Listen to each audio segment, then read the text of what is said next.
I grew up on the West Coast. I am through the roof. I'm so stoked. Anybody from that part of the country definitely knows what I'm talking about. Those are huge. I don't cook salmon. I've only tasted it a couple times. I didn't even know salmon could get that big. Canada is famous for this remarkable fish. It can be prepared in many different ways. Tonight, we're going to show you 3 of our favorites: glazed, encrusted, and poached. We're getting schooled today. Love it. I've been waiting for a fish challenge. My personal favorite is glazed salmon. First of all, the glaze, it should be nice and thick. And make sure it's sweet for caramelization. Watching Chef Alvin in action is amazing. I'm trying to capture it all in my brain so I can use it later. It should come out looking like this. And you notice these beautiful bits of caramelization? Now that's from sugar. You want a bit more caramelization? You can always choose this, all right? Be very careful, especially if you have long hair. You don't want a haircut. Alvin's a comedian, but the blowtorch trick is awesome. How you doing? Salmon is the ideal fish for crusting. This fish here has been breaded with almonds, lemon, and some herbs. This is gonna take 4 minutes. Then you're gonna flip it over. Don't move this fish a lot. If the heat is on too high, you're gonna char the outside. You're gonna burn it. When you're done, this is what it should look like. It's beautiful, Chef. You should have a perfect medium rare center. Chef Claudio has like this suave feel to him. It's almost like he can do it with his eyes closed. Okay, home cooks, I'm going to show you how to perfectly poach this beautiful fillet of salmon. What I have in my pot here is a court bouillon, the liquid that is seasoned with aromatic herbs and spices. Now, you can use any number of ingredients in seasoning your court bouillon and bringing on flavors. I just gently slide it in and let it poach gently. I do not want to see a roaring boil when you're poaching salmon. I like the poaching method the best because you're not really hiding the taste of salmon. You're just enhancing it. Pink on the inside, beautiful, medium rare. It's wonderful to watch the pros do it. They make it look very easy. I hate them. I love salmon. I eat a lot of it, I'm gonna respect it, and I'm very pumped on this challenge. Look at Barry and Trevor. They already started filleting their fish. Barry started to make his first cut right under the gills, exactly like you should, turning the knife back onto itself and then cutting right down the backbone of that salmon. I got a sense he's done that before. My wife and I live right on the water in Vancouver. I have friends that are fishermen, so I had better do this salmon proud. I was a waitress at a Japanese restaurant for 3 years, so I got to constantly observe sushi chefs break down whole fish. You cannot have any hesitation. You need to do that one fluid motion and you need to commit to it. I'm gonna be using strong Asian flavors and techniques to impress Alvin today. This is definitely gonna set me apart. Trevor, Trey has 2 fish heads. Did your salmon have 2 heads? I borrowed a fish head from Miranda Why? because I'm gonna be doing some crispy fish eyes, and I wanted more than 2. Coming from a Chinese family, the eyes is a very special thing. I'm doing it for you, Chef. Well, I'm so touched because, you know, I never get the fish eye because my mother always takes it, okay? What kind of glaze are you gonna do for the salmon? If I'm gonna be doing an Asian-inspired glaze, I have oyster sauce, some honey for that sugar, get it really nice and caramelized. You have only 45 minutes, remember, okay? Yes, Chef. I think the trickiest technique out of all of them is the poached, because you don't know quite what's happening in the middle of that fish. If it is overcooked, that fish will fall apart. I'm a little worried. I know that it doesn't take long to cook. I'm guessing it's probably gonna be about 4 to 5 minutes. I went to see Trevor. He's doing 4-eye salmon. It's just for me. And don't be jealous, there are 4 of them. You can have my fish eye, don't worry. And also, he's got some pickled carrots and also some crispy potatoes. A lot of complicated techniques there, in my opinion. It sounds like a tall order. That's ambitious. 15 minutes, you have 15 minutes left. You need to be cooking your salmon soon if you haven't done so. Miranda, ever cooked salmon before? I haven't, Chef. How are you gonna win this challenge? By doing what I always do and cooking with the flavors that I think will work well together. What is in your glaze? I did some rhubarb, honey, some chili oil, mustard, fish sauce. It's right here if you wanted Right to there. give it a little taste. Very, very interesting. You know, I love rhubarb, and I've never used that in the glaze, okay? So this will be the first for me. You got a lot to do. I'm gonna let you do it. Thank you, Chef. All right, good luck. I did a chili, honey, and rhubarb glazed salmon over a spinach and mushroom salad with toasted salted pine nuts. Plating. I think you've done a great job. What I like about it is clean, tight, compact. So I can't wait to taste. Let's see what we've got. The fish is tender, moist. This rhubarb works. Overall, the flavors are really solid. Seasoning, I think, has a great balance to it. The glaze, I think you could have been just a tad more generous with it. A little advice, this dish requires a little bit of crunchy texture, a little crispy piece of rhubarb. Just a light oil, pop it in the oven, let it crispen up, use it as a garnish. But it's a great dish. Thank you. Thank you. It's an Asian-inspired glazed salmon with crispy skin, crispy eyeballs, and enoki mushrooms. Visually, it's stunning. Thank you, Chef. These eyeballs, I mean, they're staring at me right now. There it is. You can see that nice piece of really soft gelatinous. You got it just perfect. Thank you, Chef. Perfect. Now, I'm gonna cut into this. What am I gonna see? Hopefully a medium rare piece of fish. Look at that.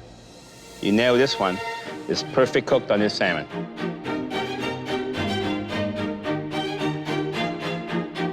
That's nice. A fantastic glaze. It's got that sweetness. Thank you, Chef. I would prefer a little bit more glaze. And I told you, okay, to get it nice and thick, because that would give it a bit more flavor. Barry, please bring up your dish. Last but not least, Barry. Fantastic. I prepared a pine nut panko crusted salmon and a mustard lemon lime cream sauce. Your presentation's improving. Thank you.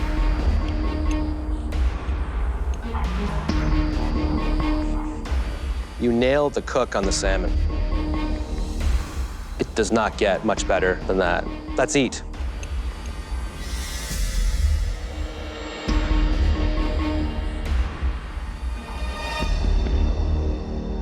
That crust, wow, super light. I think the dish is very impressive. There are a few flaws. You had a little bit of a hot spot in your pan. The way to mitigate that, rotate that fish. So take a little peek underneath and see what's happening. Get into your food, right? I'm not a big fan of cream sauces with fish. If I were you, lighten it up. Use a vinaigrette. Start to cook outside of your comfort zone. Barry, Chef. you look irritated. Did Miranda, poke at the bear? Just tell me. A little bit. How are you gonna use that to your advantage? I'm gonna just channel a little bit of being pissed off and focus on what do I need to do with a rather sparse basket. Okay, so what are you doing? Today I am making pan-roasted halibut served on corn pudding and a corn salsa. Good luck. Thank you, Chef.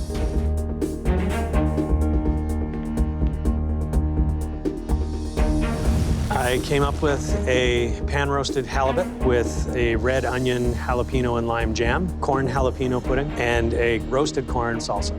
How do you feel you did with those ingredients?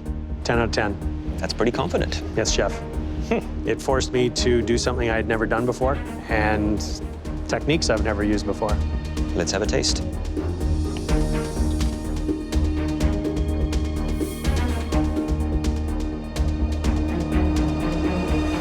I think your corn salsa here is light, crisp, has that lime to it, fresh, big flavors. Halibut, I think, is cooked very, very well. The corn sauce, for me, could do with a little bit more seasoning. You just need to bring that sweetness out. Sure. Overall, I think it's a pretty good dish, and it's really great to see you being forced to use something different. Thank you, Chef. I'm okay with the budget wallet. The budget wallet doesn't scare me. I've grown up with a single mom, so shopping on a budget is normal to me. My mom brought me to Canada when I was about 3 years old, and when we were growing up, we were pretty economic when it came to shopping. A lot of vegetables, that's for sure. I'm gonna be making some seared cod, because I couldn't afford halibut. I'm gonna use all parts of the fish, try to get a stock, and I'm gonna be making a corn succotash with it as well. I wanna have a nice sauce, because usually that's what you do when you're balling on a budget. Michael, so you too got the high-end budget to work with. I did get the high-end budget to work with. So I'm doing a paella with prawns and scallops and a little bit of crab meat, and I made charred pepper chimichurri underneath to kind of cut through the richness of it to give it a bit of acid. What would the rest of the guys back at the fire hall think of a dish like this? I think they're going to request it as soon as I get back. And hope it's good enough to keep you in the competition. Me too. Thank you, Chef. Good luck, Michael. There's a saying in the fire department when we go out to buy stuff for lunch, people say, oh, let's just see what's on sale. So to shop with no budget, beautiful. You got this, buddy. I'm really hoping that they like it because this plate is what I'm about. Made an elevated version of a paella. I think the plating looks really quite inviting. Thank you. And the cook on the scallop, I'm hoping to find it barely cooked in the center. That's the plan, Chef. Moment of truth. Moment of truth is right. If I was you, I'd be happy with that. Thank you. Look at that glistening sheen to it. Tells me that it's still nice and moist. Absolutely delicious. Thank you very much. It's got real depth of flavor. It is what I want a paella to be. I think the chimichurri here, the acidity level is quite high on it. I think it could have been toned down just a touch. But all in all, the dish is terrific. Thank you very much, Chef. Michael V, let's eat. It's pretty amazing. Did you put some of the shrimp shells in the stock? Absolutely. You can taste that it comes through. You know what you're doing. You can see there's experience behind this. You should be proud of yourself. Thank you very much.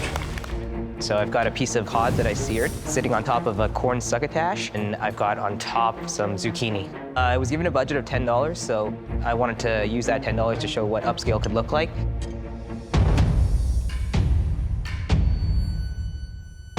Wow, that's very intense. In a good way. Oh, okay, thanks. God, you scare me. The succotash, the fish, everything works really well together, and that sauce ties everything together. $10. It's astonishing that you pulled this off. Thank you.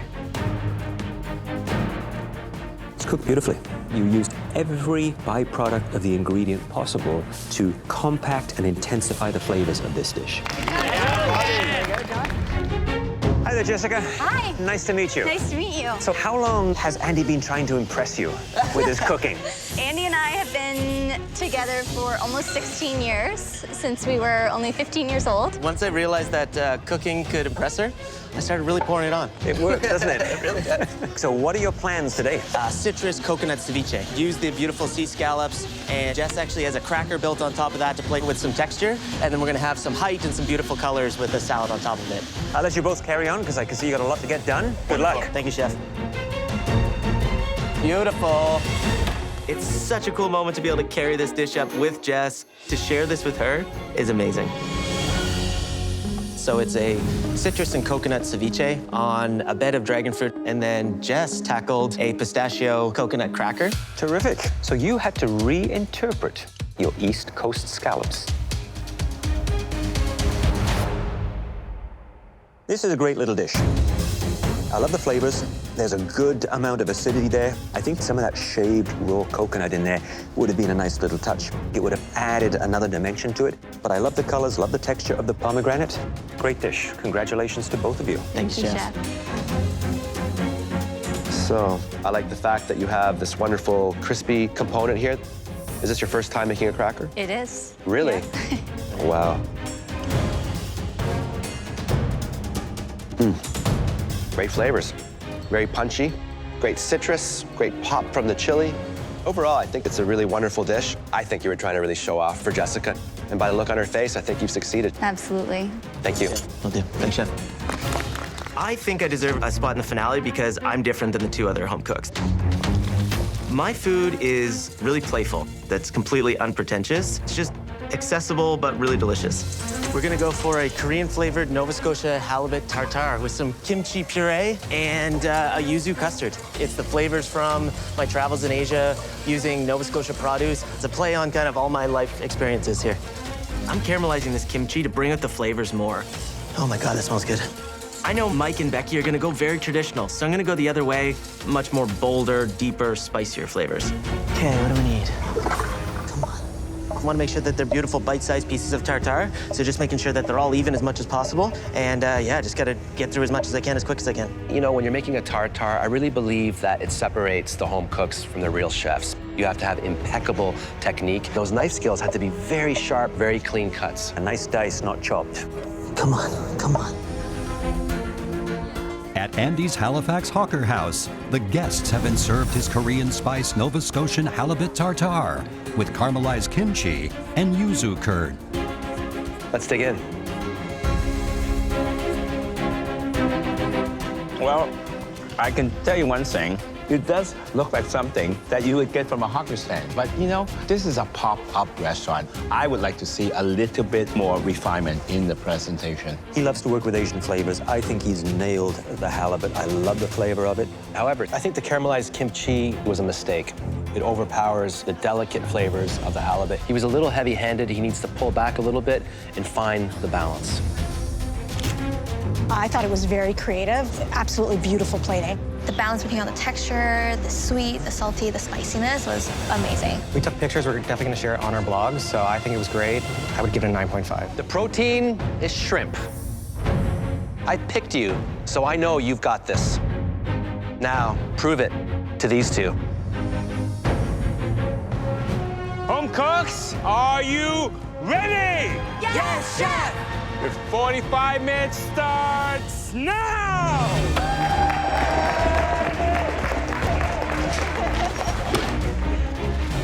Hey, how badly do you want the way? So bad that I'm gonna beat you. What I love about shrimp, there are two great flavors. One is the sweetness of the shrimp meat itself, and then the great flavor that comes from the shell, the umami. This is the best kitchen in Canada. It's nerve-wracking. I gotta be perfect. Shrimp cooks in the flash. So time management is gonna be very, very important here. I wanna be the first mom to win MasterChef Canada. I am making a Thai green curry with grilled shrimp. I need this white apron to change my life. I was not able to get the time off work to compete in MasterChef Canada.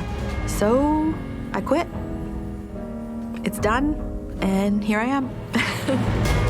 I want to work with food. When I was about 5 years old, I started pretending I had my own cooking show. I've been waiting for this my entire life. I have to do it. I need that apron. 30 minutes! You have 30 minutes left! Jennifer, it already smells amazing, I've got to tell you. Thank you. This is a shrimp and corn tart. MasterChef Canada is such a spectacular leap from my day-to-day. I'm a policy analyst, and it has been safe, and it has been comfortable, but I've always loved food. There's this backlog of expression, especially through food, that needs to come out. I just know, like, my heart is going to ache if I don't take some risks. I brought you here for a reason, because I think you have what it takes. Thank you, Chef Claudio. Wow, Jennifer, I am really intrigued by this, okay? Explain how this is shrimp to me. I just really wanted to make it the hero of the dish in every way that I could, and then push it a little further. What you have is the shrimp and corn tart. I toasted the shells of the shrimp. I find it almost like a popcorny flavor, so that's why there's popcorn there to bring that out as well. This really is a unique and original dish. Thank you, Chef. Very interesting. Thank you, Jennifer. Thank you, Chef. Those judges have a pretty sick poker face. I don't know what they're thinking. Hi, chefs. So tell us about the dish, please. This is a Calabrian-inspired shrimp and grits. Very beautiful. I mean, it's a spectacular looking dish. The ratio, it's just too much grits. Need a bit more meat, but very, very tasty. Thank you. Thank you, judges. Hello, Chrissy. Hello. Tell us about your dish, please. I've made a Thai green curry with grilled shrimp. In a fairly big dish like this, you just gave 3 shrimps? Yeah, I was a little stingy, I'll admit. You got some very, very strong flavors in there. Thank you, Chrissy. Thank you. I don't have a lot of experience with crab, but I want to try something new. I make a crab and ricotta stuffed cannelloni. I want to show them that I can make a pasta, but it's also an opportunity to redeem myself. I'm going to put everything I have into this damn dish. I got it, baby! I'm making a Greek octopus with a tomato reduction. My husband and I go to restaurants a lot. It's definitely one of our hobbies, so I know I can elevate it with the plating and the look. For the past few months, started developing an idea for a restaurant. It's not part of my business plan to go home on this challenge. I would have been great with that octopus. Chanel's a badass. I made a crab and ricotta stuffed cannelloni with crab, tomato, and caper sauce. Have you worked with crab before? Not much. And you got first pick? Yes. Well, it sounds like you took a bit of a risk. I did. Well, at first glance, I think the dish looks very eye-catching and appealing. What I'm looking for in a cannelloni dish like this is the lightness to that pasta, a good amount of filling, but I still want to be able to taste that sweet, succulent crab meat. That is very good. Oh, thank you. You are masterful when it comes to flavors and building sauces. And the sauce on this cannelloni just helps elevate the sweet flavors of that crab meat. That I'd be happy to have on my restaurant menu. Thank you. What an honor. So it's a Greek octopus served with tomato medley reduction and crispy chickpeas and potatoes for freshness. You picked the octopus. Did you cook it before? No, never. You pick something that you've never cooked before in an elimination round. I'm honestly here to grow and to learn. I like my octopus tender on the inside and crispy on the outside. So, do you think you got it? I think so. You got it? Yay! You hit that Mediterranean flavor. I feel the cherry tomatoes, I feel the garlic, the olives. It's a perfect complement to that octopus. Now, I would suggest make the sauce less chunky, okay, to get this nice balance of texture. But other than that, it's got a lot of the Greek classics in there, but it's done in a Nouvelle Chanel way. Exactly. Good job, Chanel. Just keep stirring. Brown, brown, brown, brown, brown. As a kid, I loved eating bagels and cream cheese. It was something I ate almost every day. So here I'm doing deconstructed lox and bagel with salmon tartare, a bagel tuile, and cream cheese. I need to show the judges that I'm able to execute my out-of-the-box ideas. This time, I'm gonna finish on time in a composed manner, not like a crazy madman. That's the dream, right? Oh, I'm warm, sweat. I am moving lightning fast with 20 minutes left, and my tuiles take almost exactly 20 minutes. Still too much. Wow, this batter's thick. This has to get done for the dish to even have a chance. Gotta crank it up. I am so excited. Hearing my name, I am absolutely stunned. I made a deconstructed lox and bagel with salmon tartare and 2 kinds of whipped cream cheese, 1 tomato and 1 scallion, and a bagel tuile. I definitely get lox, cream cheese, and bagel. It's recognizable, but it's elevated. And this is what elevation is. See how it tastes. I like it. You cut the salmon very uniform. It gives it structure, and that is very wise. I think we're just starting to see you shine. Thank you, Chef.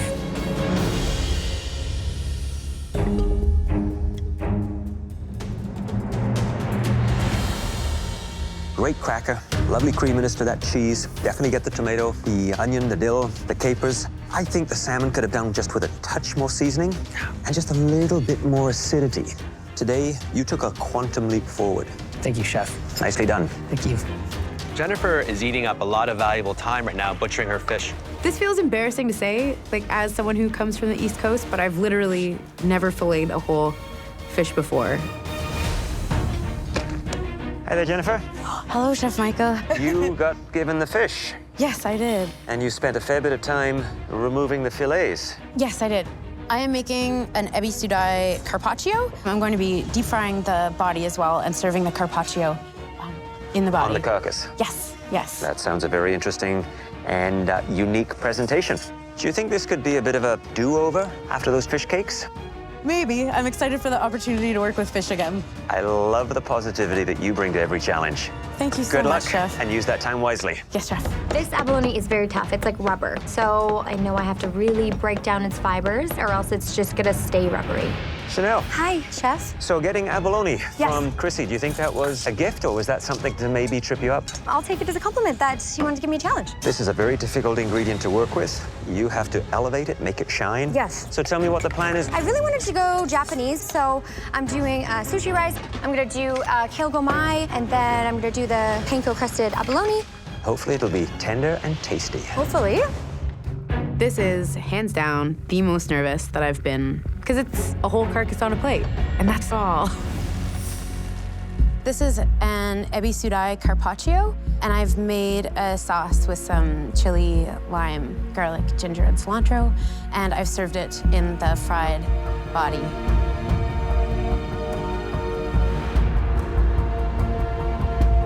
Six seasons, I've never seen anything like this.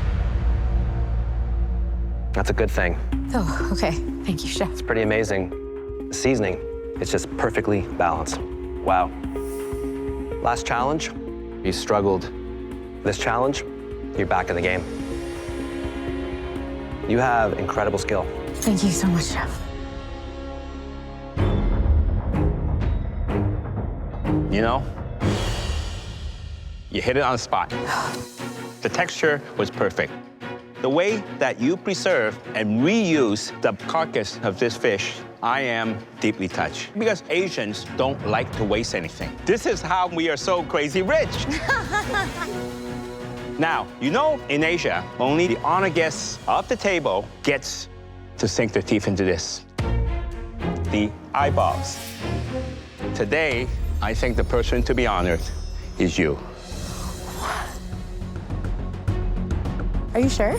Yes. Thank you very much, chef.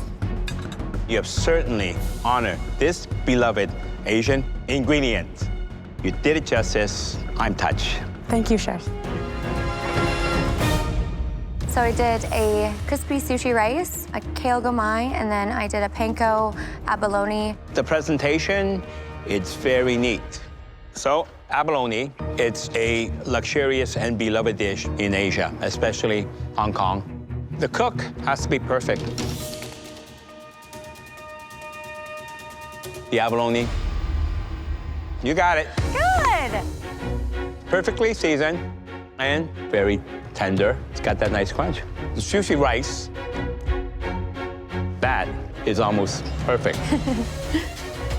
I actually think Chrissy wanted to throw you a curveball, and you hit a home run. Thank you, chef. Ooh. In the secret boxes that you picked are a variety of exotic ingredients, including black cod, escarole, and passion fruit. Tamarind paste. Oh my God. Uh-oh. I have never eaten black cod before, but we'll see how it goes. I would say I'm a risk taker for sure. I always say if it's not scary, it's probably not worth doing. I see some fun little Thai flavors here, the ginger and the tamarind paste. And I want to do a really fresh Thai-inspired dish. My experience with black cod is I've had it in a restaurant before and it was served with like a crispy skin. I'm gonna do my best to copy that. I'm gonna get a cast iron pan piping hot and I'm going to sear it skin side down. Hey there, Chrissy. Hello. I am delighted that you took the risk you took by choosing the risky box. Yeah. Is black cod an ingredient that is familiar to you with your Portuguese background? Yes, this dish, it's sort of a play on a very humble dish my mom makes with boiled salted cod. I'm gonna do a pan-fried cod. It's gonna have a nice fresh vinaigrette with the fingerling potatoes. Wow, that sounds like you've got a lot of great elements there. Thanks very much, Chrissy. Thank you. I'm so excited to hear my name called for the first time for a mystery box. So I did a crispy skin cod with a Romanesco puree with a Treviso slaw and a tamarind citrus vinaigrette. This black cod does look very well cooked. It has a nice glisten and shine to it, which shows it's maintained the moisture. That piece was cooked beautifully. Those flavors, fresh and clean, they sing to you. So this is an interesting addition, the Romanesco puree here. Light green color, wonderful creamy texture just by the fork. super creamy, super dreamy. Just a tad on the underside of the seasoning for me, but very, very nice. You truly took a risk, and it seems to have paid off. Well done. Thank you.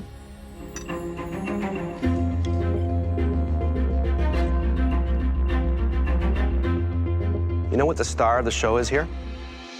The Treviso. Really amazing. The flavors, they're very fresh, they're very clean. Great acidity to them. Great job. Thank you, Chef. So this is based on a comfort dish that my mom made for us growing up. I did a pan-fried black cod over a warm potato salad with a bechamel roasted baby Romanesco. Great color on that skin. Thank you. Well, let's take a closer look, shall we? I think that looks pretty spot on.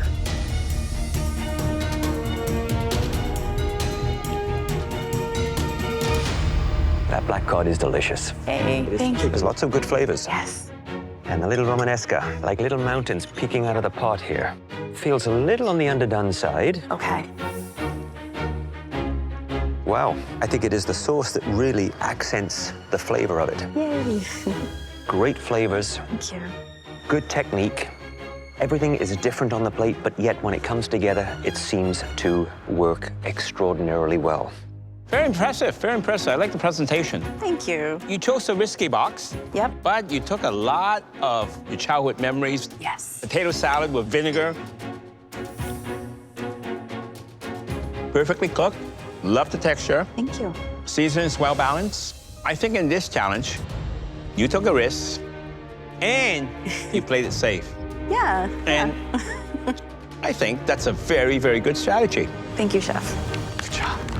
So I chose the passion fruit. I know passion fruit, and I understand the flavors of it, so I'm pretty confident. I would love to work with passion fruit. I love the sourness, the sweetness, all those different flavors coming together. But you have to be careful because it's very, very acidic, so it could be overpowering. So today I am making a scallop fritter with some seared scallop and sweet and spicy passion fruit glaze and a nice passion fruit vinaigrette to go with the salad. My Auntie Joan gave me a nice jolt of motivation, so I gotta stay in here as long as I can for her. Okay, lots of passion fruit in here. I made a scallop fritter glazed with passion fruit and chilies and a fresh salad with passion fruit vinaigrette. Well, I see color, I see refinement, and when I cut into it, I'm expecting to get something airy with a lot of flavor.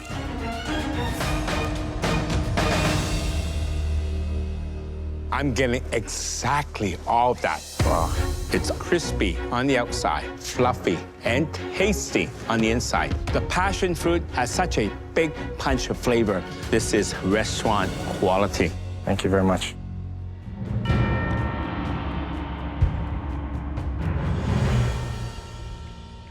Wow, really delicious. I love that passion fruit that comes out. You really understand how all these flavors play with each other. It's very sophisticated. It's one of the best dishes we've seen this season. Oh, wow. Oh my gosh. I'm working on the rundown, so I got a head, a tail. Oh yeah, boil it. I'm doing this for my dad. He always made rundown at his restaurant, and it would fly off the shelves. That's gonna cook up a bit. Hi there, Andre. Hey, chef. So tell me about your appetizer. A rundown is basically fish cooked down in coconut milk. And today I'm elevating it by putting lobster with a callaloo puree and boiled dumpling. So I'm assuming that you've cooked lobster this way before, Mick? Never. Never cooked lobster? Never cooked lobster. Do you think that was wise, pulling lobster out on such an important night like tonight? I gotta pull out all the guns today, so. Taste every element, right? Yes. Seasons like a king. Roz, I need a sous chef, man. I don't care that I never cooked lobster before. This is my last cook in the MasterChef Canada kitchen. You gotta go big or go home. First up for tasting is Andre's Lobster Rundown with a coconut callaloo puree on a bed of boiled dumplings. I love what I see on the plate. It's Caribbean Carnival. It's all about those great colors. And I think the proportions are really spot on. You can see there's a lot of imagination behind the dish.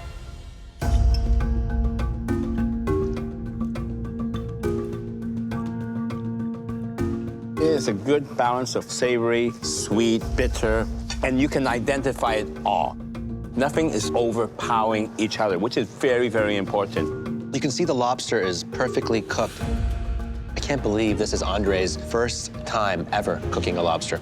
This callaloo puree. It is silky smooth, and I like the coconut reacting with the usually very bitter flavor coming from this very leafy vegetable. There's only one misstep in my opinion. The dumplings are slightly tough, and that's because his water was not boiling. Oil. Andy, where are you from, Andy? East Coast, in Dartmouth, Nova Scotia.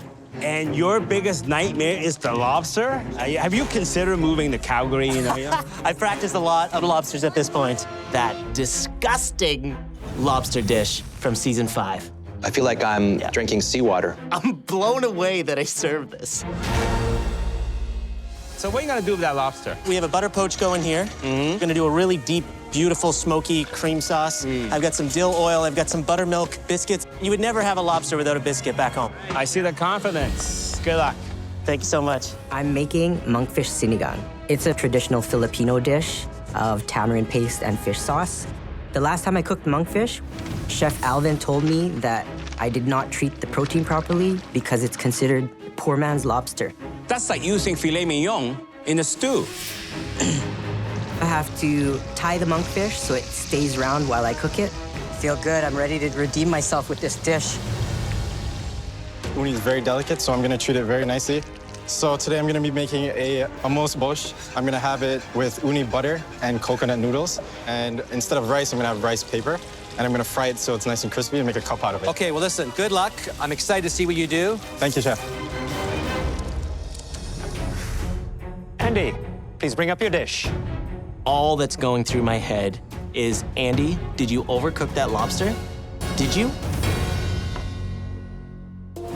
So today I made a lobster and smoked oyster chowder with a buttermilk biscuit. That certainly is a buttermilk biscuit. It's huge. The presentation of the dish, great quantity of lobster in there, absolutely exquisite. Look at that, dripping with all that goodness.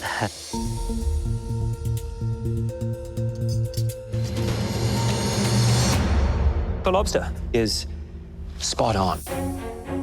This has great sophistication, great flavors, great balance. It really is a dish that I'd expect to eat at a restaurant. Well, thank you, Chef. Well done, Andy. Thank you.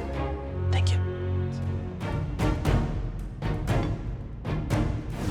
It's a monkfish sinigang. On the bottom is a tamarind and balsamic glaze and some watermelon radish for garnish. Amazing presentation. Thank you, Chef. I can't wait to sink my teeth in this. Everything is there. You got the fruitiness coming from the tamarind and the extra layer of flavor coming from the balsamic. Now, the monkfish is a poor man's lobster. Man's lobster. Okay? And I can tell you, this is a rich man's dish. Yes. Thank you, Chef. Thank you.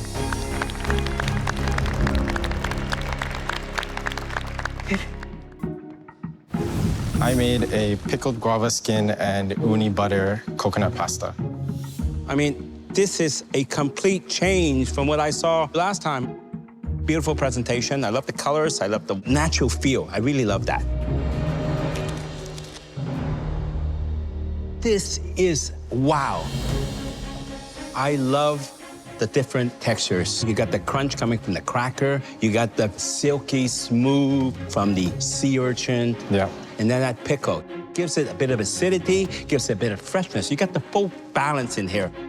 And you spend all that time in the front line. This dish could put you at the front of this line. Thank you. Mackie. Oh, wow.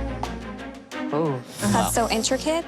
I eat maki fairly often. Me and my fiance love Japanese food, but I don't make a lot. Great maki wraps a delicate balance of flavors into a roll that also delights the eyes.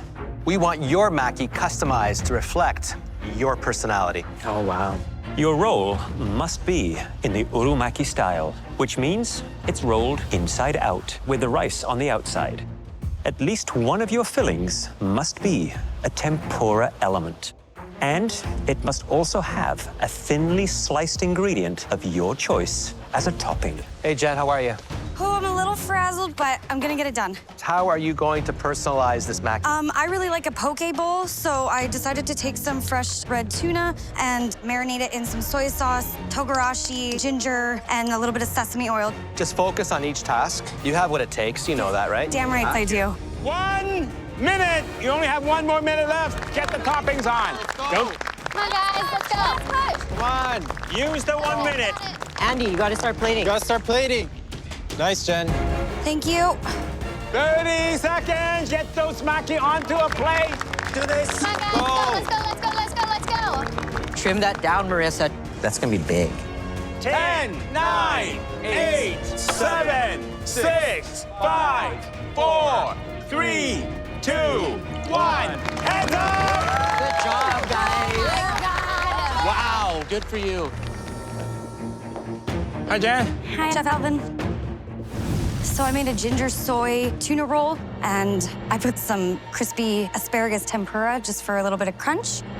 Okay, the first test you do for a maki, make sure it doesn't fall apart. Hold it like this and turn. So obviously it's well constructed, Thank you. but taste Taste is king.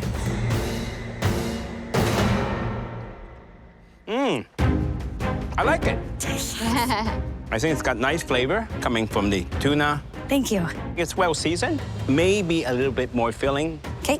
But other than that, the flavors are right, the texture is holding. This is definitely a maki to look forward to. Thank you so much.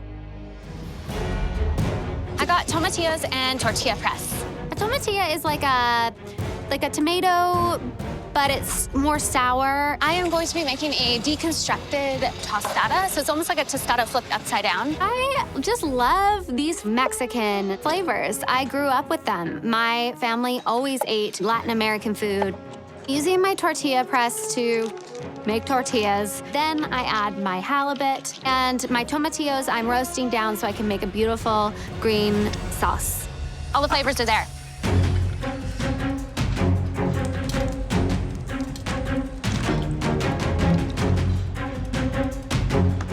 I chose galangal and velouté as my main inspirations. I'm going to be making a seafood and galangal bun bao. And bun bao is a steamed Vietnamese rice cake. Galangal is often compared to ginger, but it doesn't have that much flavor.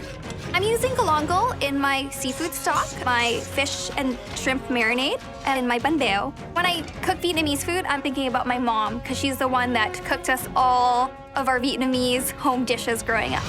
I'm not going home tonight.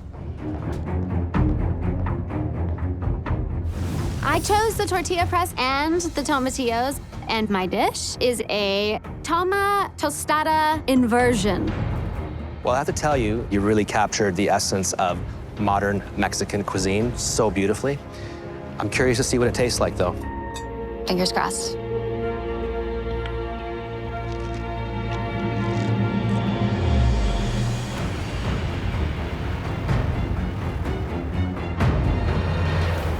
This is really sensational. The tostada is so beautiful, very crispy, very light. Halibut ceviche, lots of zing. Only fault, there's not enough of it. Citrus, salt, really well executed. Thank you. I chose galangal and velouté. I made a seafood and galangal bun bao. So I gotta waste no time and pick up on all these flavors, hopefully.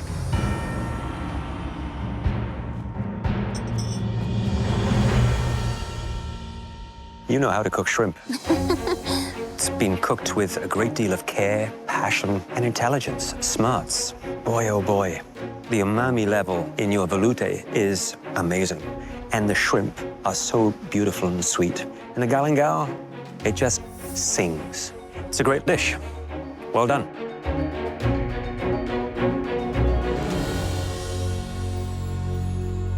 That velouté is incredible. I love it. The fish sauce, the way it shines through. The galangal, it's just there in the background. Great flavor, beautiful looking dish. I'm not sure I would change much about it, to be honest with you. Really, really sensational. Thank you. Thank you so much, Chef. Today I'm making salmon and hummus. Very simple. I'm cooking this dish because it reminds me of my mother's favorite way to cook salmon. My mother is very important because my father and I had a troubled relationship, and in his eyes, men are not supposed to cook. And my subtle rebellion was spending time watching mom cook and taking interests in what she was doing versus doing the things that I'm supposed to do. So her and I bonded, and now my mother's the reason I cook. My mother is my hero, and any chance I get to pay homage, I do. I'm making a stewed okra with tomatoes, pickled wild rice, a beef balsamic gastrique, a smoked hummus puree, and I'm making a bug to wheel. Hey, Thea. Hi. I'm going to take a lot of stuff on the go here, so tell me what's going on. I am making salmon with sweet potato puree, and I've got some cactus salsa.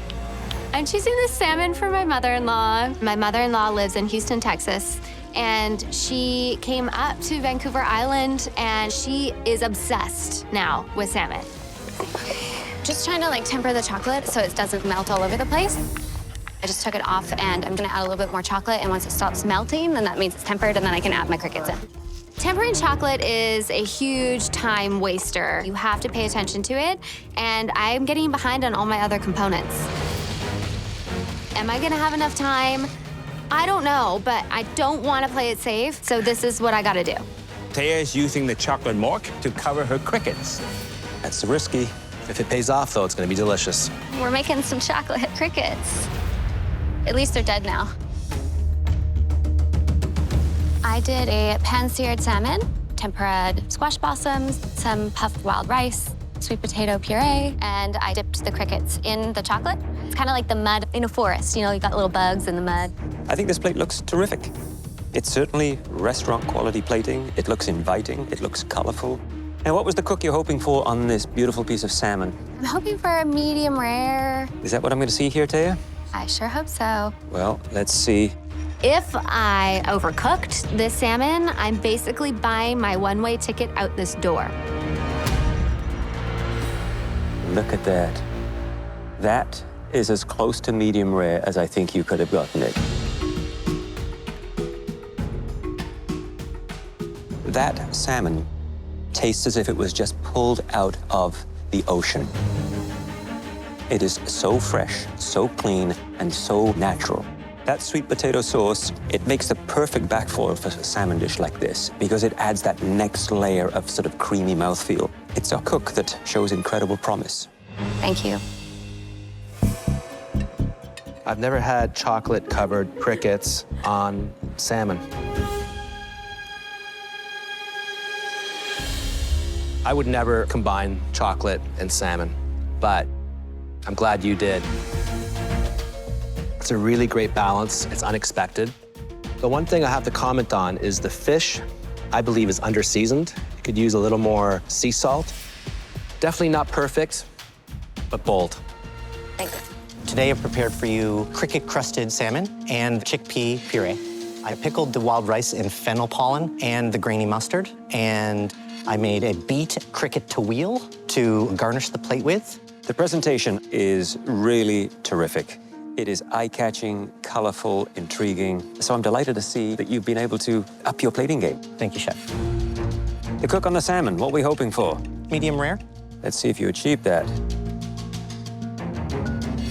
Looks good to me. Spot on. Thank you, Chef.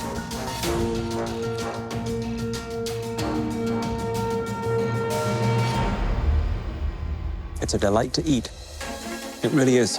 The salmon is so very moist and flavorful.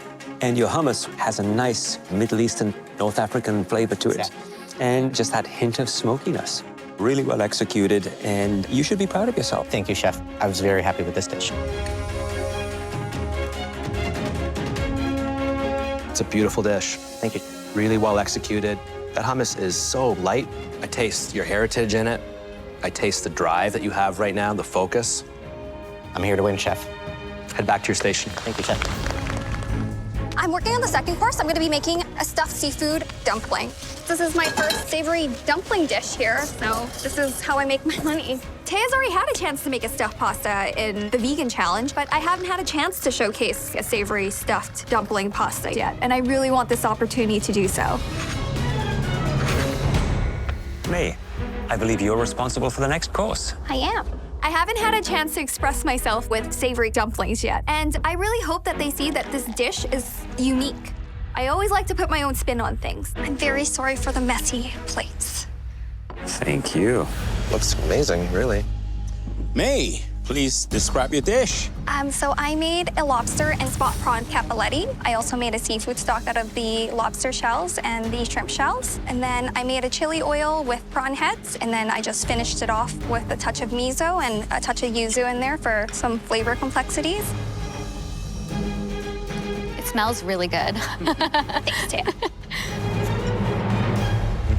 Andrew, does it taste as good as it looks? I think it's wonderful. It does look great. I like the broth. I like the play on Italian, but using some of these Asian components. I would say maybe just use either shrimp or lobster, not both.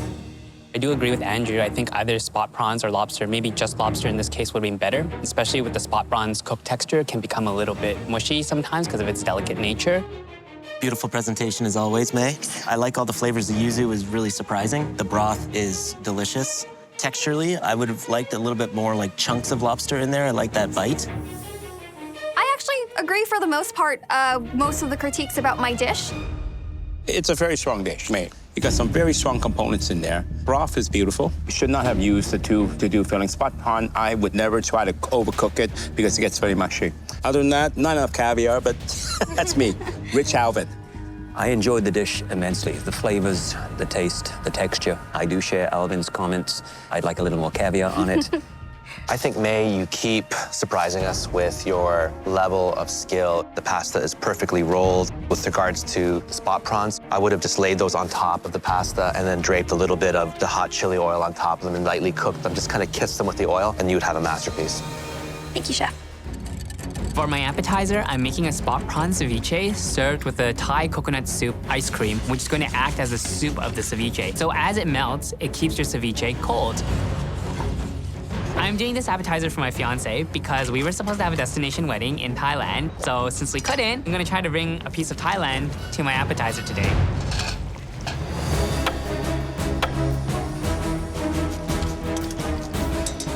Andy, how are we doing, Chef? Did you ever think you would be back in a MasterChef Canada finale? Not in a million years. Walk me through your first course. So anywhere you go on the East Coast, you're gonna find incredible seafood platters. So we've got pan-fried scallops, some cornmeal fried oysters, we're gonna have some pickled mussels, some green apple vin to lighten it up, and a big dollop of caviar to get the party rolling. Just remember one thing, though. Make sure they're not too rustic. Elevate your dishes. 100%. Push yourself. Thanks, Chef. You're doing great, Andy.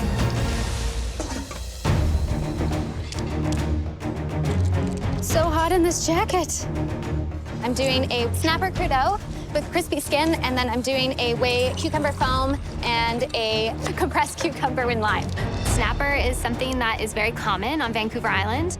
And as a child, I used to go fishing all the time with my dad, and we used to go to the marina and eat fish tacos. So this is kind of like a super elevated version of a fish taco. Okay, deep breaths. The first appetizer up for tasting is Christopher's spot prawn ceviche, marinated in calamansi and chili, and served with a tom kha gai ice cream. I like the plate, it's very colorful. The tom yum kai is going to melt and provide the dressing.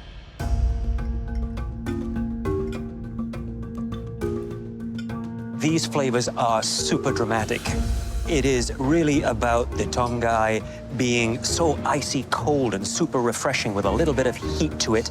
Those gorgeous, sweet, tender, succulent shrimp served raw are just loving bathing in this bath of wonderful flavors. Overall, great control of flavor, acidity.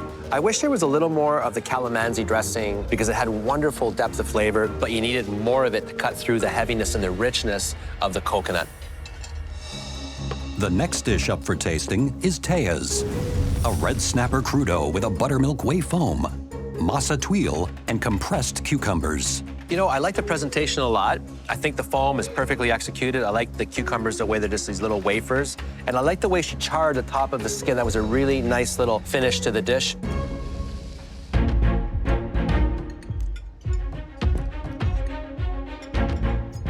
I find the flavors to be a lot more subtle.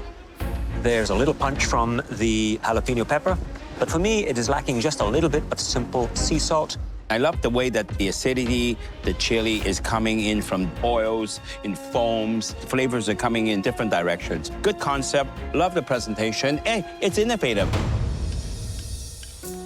Last up is Andy's appetizer, a seafood platter containing seared scallop, crispy oysters, pickled mussels, and an apple vinaigrette with caviar. I like his simple approach to the plating. It is clean and tidy. I love the beautiful green vinaigrette on the bottom. That really is a back foil that shows off the gorgeous seafood. I love the different flavors coming out. The scallop perfectly cooked. The pickled mussel, well done. The acidity goes very nice with the texture and the umami coming from the mussel. And the green apple is a nice touch. It's a very strong dish in terms of both taste and execution. The caviar I thought was a great touch. It really shows luxury and confidence. I think this is one of his crowning moments. I'm making an East Coast lobster roll with a compressed choux paste as the bun, salt and vinegar potato chips, and a Tidal Bay Sauvignon. To get started on the lobster, I'm doing a quick blanch on the tails and then break them out of the shells.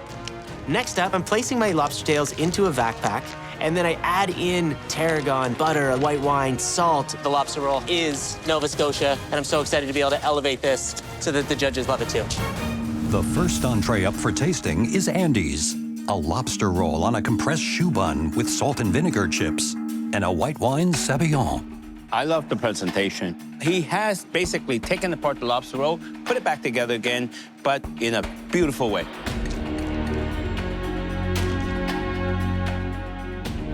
I've never seen a lobster roll quite like this. The zabayon is beautiful. It's very light, very ethereal. The lobster is cooked to perfection. Unfortunately for me, I feel like he cheapened the dish by putting a choux pastry underneath it. It feels more like an appetizer than a main course. I think had he put something in the choux pastry, a little bit of cheese or lemon zest, it would have just tipped it over the edge for me. But otherwise, the lobster is beautifully cooked, and the Sauvignon sauce, that balance of acidity, creaminess, nicely seasoned, absolute delight.